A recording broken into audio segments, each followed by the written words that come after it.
अमेरिकी राष्ट्रपति Donald Trump का टैरिफ बम पूरी दुनिया में उथल-पुथल मचाए हुए है। अमेरिकी राष्ट्रपति डोनाल्ड ट्रंप ने हाल ही में एक और बड़े टैरिफ की घोषणा की है, जिसे वह फार्मास्यूटिकल आयात पर लागू करने जा रहे हैं। इस कदम के पीछे उनका मुख्य उद्देश्य दवा निर्माण उद्योग को अमेरिका में वापस लाना है, जिससे देश में नौकरियां बढ़ सकें और आर्थिक स्वावलंबन में सहायता मिल सके।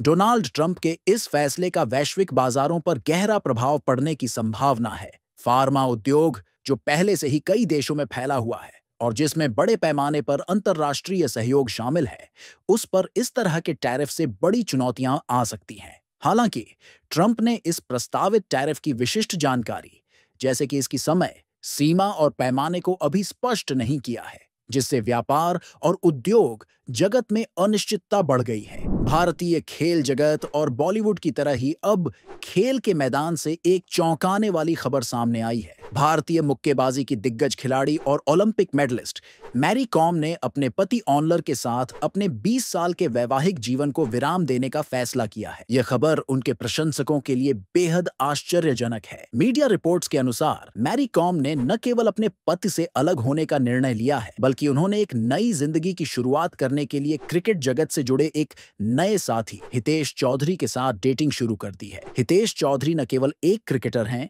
बल्कि वे मैरी कॉम के व्यावसायिक सहयोगी भी बताए जा रहे हैं। मैरी कॉम, जिन्होंने अपनी मुक्केबाजी के करियर में अनेकों उपलब्धियां हासिल की हैं और विश्व स्तर पर भारत का नाम रोशन किया है, उनका यह निजी जीवन का फैसला सभी के लिए काफी अप्रत्याशित रहा। मैरी कॉम ने 2005 में ऑनलर से विवाह किया था और उनके 4 बच्चे भी हैं, जो मैरी के साथ ही रह रहे हैं। उत्तर प्रदेश में हाल ही में एक चौंकाने वाला मामला सामने आया है, जहां राज्य के मुख्यमंत्री योगी आदित्यनाथ को मौत की धमकी मिली है।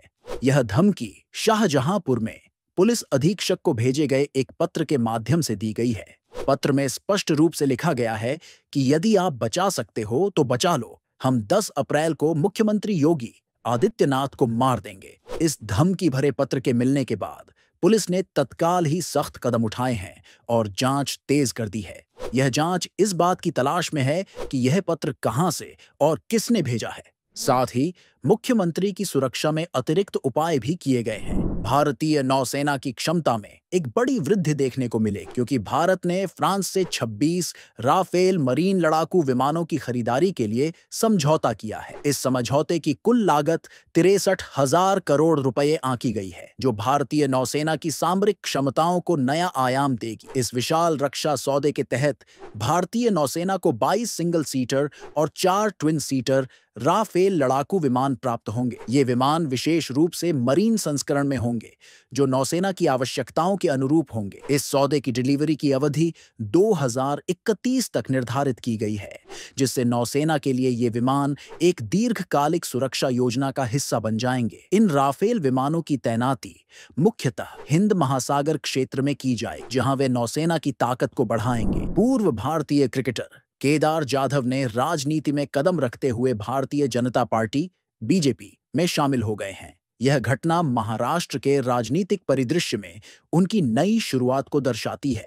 केदार जाधव, जो क्रिकेट के मैदान पर अपनी बल्लेबाजी और गेंदबाजी के लिए प्रसिद्ध रहे हैं, अब राजनीति में अपनी नई पारी खेलने के लिए तैयार हैं। केदार जाधव की बीजेपी में शामिल होने की घोषणा महाराष्ट्र के मंत्री और बीजेपी प्रदेश प्रमुख चंद्रशेखर बावनकुले की उपस्थिति में हुई। इस दौरान केदार जाधव ने बीजेपी की सदस्यता ग्रहण की और उन्होंने पार्टी का ध्वज थामते हुए अपने नए राजनीतिक सफर की शुरुआत की। केदार जाधव का क्रिकेट करियर उल्लेखनीय रहा है। उन्होंने भारत के लिए 73 वनडे और 9 टी20 इंटरनेशनल मैच खेले हैं। उन्होंने 2019 वनडे विश्व कप में भारतीय टीम का प्रतिनिधित्व किया था और कई महत्वपूर्ण पारियां खेली। इंडियन प्रीमियर लीग 2025 के 22वें मुकाबले में पंजाब किंग्स ने चेन्नई सुपर किंग्स को 18 रनों से मात देकर टूर्नामेंट में अपनी तीसरी जीत दर्ज की। यह मैच चंडीगढ़ के आईएस बिंद्रा स्टेडियम में खेला गया, जहां पंजाब किंग्स ने पहले बल्लेबाजी करते हुए 6 विकेट खोकर 219 रनों का विशाल स्कोर खड़ा किया। जवाब में चेन्नई सुपर किंग्स की टीम 20 ओवर में 201 रन ही बना सकी। प्रियांश आर्य की धमाकेदार पारी ने मैच का रुख पलट दिया।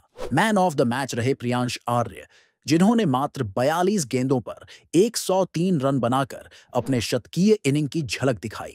इस तूफानी पारी में 7 चौके और 9 छक्के शामिल थे। उनकी यह पारी उन्हें आईपीएल के इतिहास में सबसे तेज शतक लगाने वाले भारतीय बल्लेबाजों की सूची में शामिल करती है। पहले स्थान पर अब भी क्रिस गेल हैं, जिन्होंने 30 गेंद पर और डेविड मिलर ने 38 गेंद पर शतक जड़े हैं। इस जीत के साथ पंजाब किंग्स की टीम ने न केवल चेन्नई को हराया, बल्कि टूर्नामेंट में अपनी स्थिति को मजबूत किया। अगर आपको इस खबर से जुड़ी और जानकारी चाहिए हो तो हमारे YouTube चैनल को सब्सक्राइब करें, शेयर करें और बेल आइकन को प्रेस करें। धन्यवाद।